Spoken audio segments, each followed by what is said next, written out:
Well, there's no doubt that the Premier League is heating up. Some shock results last week with Chelsea being beaten. Great result for the bookmakers, we must say, and we needed that. Moving on to this week, do you think the Big Four are going to be successful again? First of all, let's go back and talk about Bolton Spurs.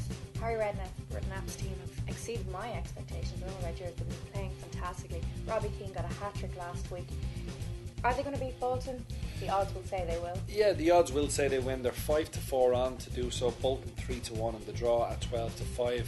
Listen, Spurs have got a fantastic squad, and people forget how much money has actually been spent on this Tottenham squad. They've got 4 strikers: Crouch, Pavlyuchenko, Keane and Defoe, that many team would love to have at least one of them. I believe Redknapp will start Crouch at this game on Saturday because Bolton are a big physical aerial team, and he will require Crouch to get back and help Spurs on set pieces. I think Spurs will beat Bolton, is the answer to your question. Yeah. They're 5-4 on. Spurs have got a little bit more steel about them this year. Palacios is a fantastic signing from Wigan in January last year. He adds that little bit of bite in the middle of the field that Spurs didn't have previously. There is still a question mark about their back four. Ledley King can only play 1 game a week. He can't even train. He reminds me of Paul McGrath back in his heyday. But Michael Dawson is back fit, and alongside Chorluka and Bassong, they've got a really good squad here, Spurs. They're going to go all out to try and finish in the top 4 of the Premier League. They'll need to beat teams like Bolton if they've got any chance of doing so. So I think Spurs, yeah, they should just nick this one. Okay, now Man United have gone top of the table, joined Chelsea. They're going to look to continue this reign against when they're playing Sunderland. But Sunderland are doing fantastic under Steve Bruce. Kenwyne Jones, Darren Bent are brilliant up front. How many goals? They scored 5 goals against Wolves. How do you think this game's going to fare out? Yeah, look, Manchester United, like some people call them lucky, some people say it takes an awful lot of class and diligence to never know when you're beaten. I thought that was the case against Manchester City. To have been pegged back 3 times, many of the other sides would have thrown in the towel and just taken a point, but not United. To their credit, they kept going until the 96th minute, by the way. Sunderland are doing okay. Darren Bent has been a great signing, as is Kenwyne Jones. If both of them can really click as a partnership, I think Sunderland have a big chance of finishing top 10, maybe even try and squeeze into 8th or even 7th for the Europa League next year. The corresponding fixture last year, Sunderland went there with a game plan. They went 4-5-1, and United only scored a late Nemanja Vidic deflected goal. So there is hope, but you'd have to say United should claim all 3 points. They're 5-1 on to do so. If you fancy Sunderland, 14-1, and the draw at 5-1. I don't think Sunderland will get anything at Old Trafford. Sunderland's season has been win, lose, win, lose, win, lose, win. So now it's coming down and should be a loss against United. Maybe have a little bet on Darren Bent to score at any time in the game, because he's always capable of scoring a goal. Absolutely. Now moving on, Arsenal taking on Blackburn. Arsenal had a great win during the week. Are they going to continue their winning form against Blackburn? Blackburn have got 7 points now. Yeah. Arsenal haven't done great so far in the league. No, they haven't done great so far against the big teams, Nicola. I mean, they lost against City away, and they lost against United away. But at the Emirates, they're starting now. Last season was a problem. Teams used to park the bus, as we call it in football terms, in front of their own goal, and Arsenal couldn't break them down. But they've got a couple of players this year, especially Arshavin. He's an absolute gem of a player. He really is. He knows how to unlock the tightest of defences.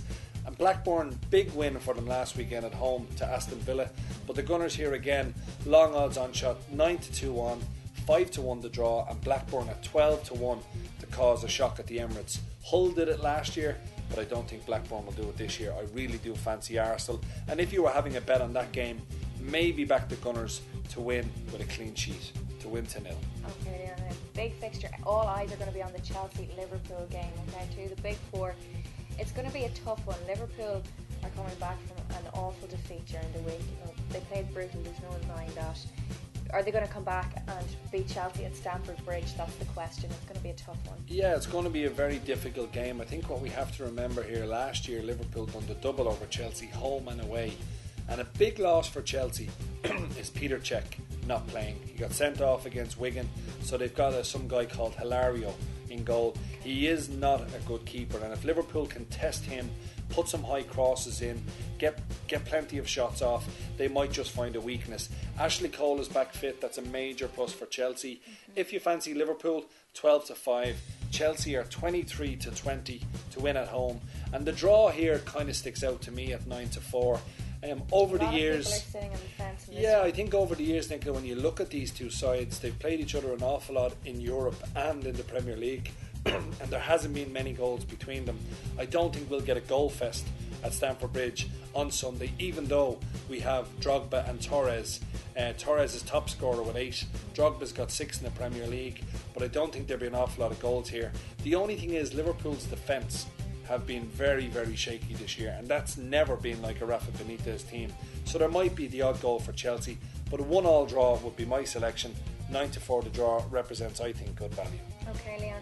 Last fixture, we're going to talk about Aston Villa taking on Man City. Aston Villa have done reasonably well under Martin O'Neill.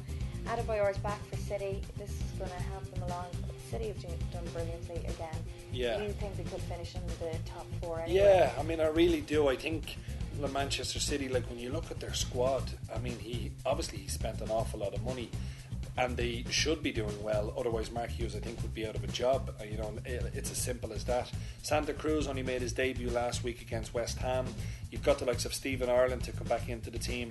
You mentioned Adebayor. He should be there, so he'll be there on Monday night. And one player who I think really wants to set his marker down is Craig Bellamy.